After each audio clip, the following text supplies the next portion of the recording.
Que lo que mi gente, welcome back to another Boruto review. I'm so happy I could do this week yet again. I have not slept at all. I actually waited until the episode aired and I waited until I watched it so I can do a review because I was honestly expecting to see something crazy. I know somebody on Twitter said something about Gaara and Urashiki meeting up, so I was very excited to see this episode. And that's exactly what happened, okay? So in the very beginning of the episode, we have Gaara, Sasuke, and Chojuro meet up with each other at night, almost like a secret meeting almost. And Gaara tells them, hey, listen, I was attacked on my way here. And they show the flashback of Gaara going on the train to the Leaf Village and Urashiki coming in like it was nothing. Now, Urashiki's weapon is very, very intriguing, okay? The little, like, fishing rod that he has is pretty cool. He actually uses it against Gaara, and he goes through Gaara's sand like nothing, bro. It's almost as if Gaara's sand was just butter, alright? That's basically what it was. And I don't know specifically, that's very intriguing is, I don't know what he took out of Gaara, because he put the little fishing rod thing inside of Gaara, and then he pulled something out. And I don't know what it was specifically, but we're gonna find out at some point later down in the future. I'm just very, very curious about what that was. It almost seemed like an aura or like a chakra thing, and I don't know if it had to do with him being able to connect and talk to the One Tail, because that might have been it. I feel like what Urashiki might have taken out of him was the ability to essentially transmit or talk to the One Tail. Of course, that's something that's not really a big deal, right? But at the same time, it might have been something else. Who knows? I wouldn't know.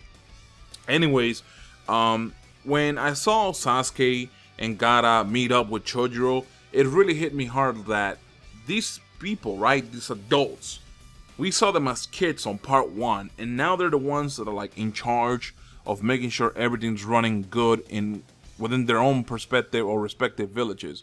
I do like that a lot. It hit me pretty hard on this episode, and I don't know why it was on this episode specifically, but it was very nice to see, and it was a very nice feeling to have. Throughout this whole episode, you have Boruto, the Chunin exams going on.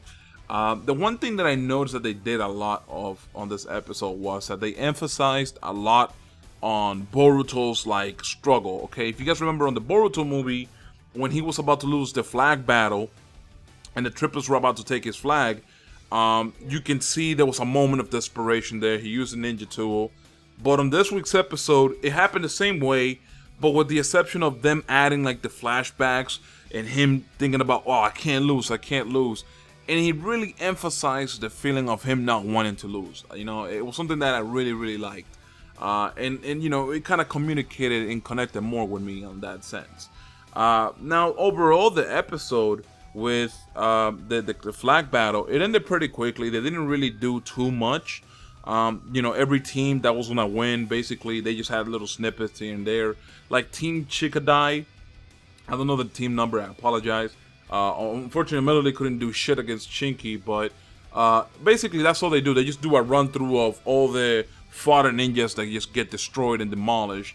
Also, one of the things I wanted to talk about in regards to Team Chikadai was Chocho. I did not know she could actually like do the whole body expansion to that extent where she could like expand her whole body and become a giant. I didn't know she could do that. That's actually very interesting because, when Choji was her age, I don't think he could do that himself. So it's pretty cool to see. I could be wrong by saying that Choji couldn't do it at the age that Chocho's at, but I don't know. I just never saw Choji become like a full-on giant when he was in part 1, right? So that's basically what I'm basing it off of. But it was actually pretty cool to see. Now, for what happens in between the flag battle and the end of the episode is that you have this thing with Boruto of him cheating with the actual ninja tool, and you can tell that he's really bothered by the fact that he has that, and he doesn't want people to find out. He doesn't want anybody to find out that he has this thing. Like, there's this moment where Sarada wants to give him like a dap or like a high five, and instead of him raising his hand, because he has it on his right hand, right? He could have just raised his left hand and gave her a high five, but instead he did this weird thing where he like almost punched the palm of her fist. And then there was another part where Naruto comes into his room and tells him, hey, listen, you did great. Okay, don't lose to Chikadai, and he kind of goes for like a dab too, and Boruto can't give him the dab because he's too worried about hiding the ninja tool from everybody else. You can tell that he knows, he understands that this is cheating, he understands that that's not something that he should be using, but at the same time, it's something that's so convenient that he wants to basically showcase something that he's not, right? He wants to showcase a strength that he doesn't really have. And in reality, it's just all to impress Naruto, which I feel like there could be better ways of doing it, but we all know what happens after that, right? Anyways, there's one other thing I gotta talk about. This one last thing. On the preview of next week's episode, I believe we had Chikadai versus the other girl called Jodo. I think that's her name, Jodo. She's part of Chinky Squad. And on the preview, she doesn't have the hoodie, alright? She doesn't have the hoodie in the preview. And I like that design so much more because it makes the character look more unique, you know? She has that weird hairstyle, but hey, by the way, I know I'm not the only one that sees the similarity. And this is a homie of mine that pointed it out, by the way.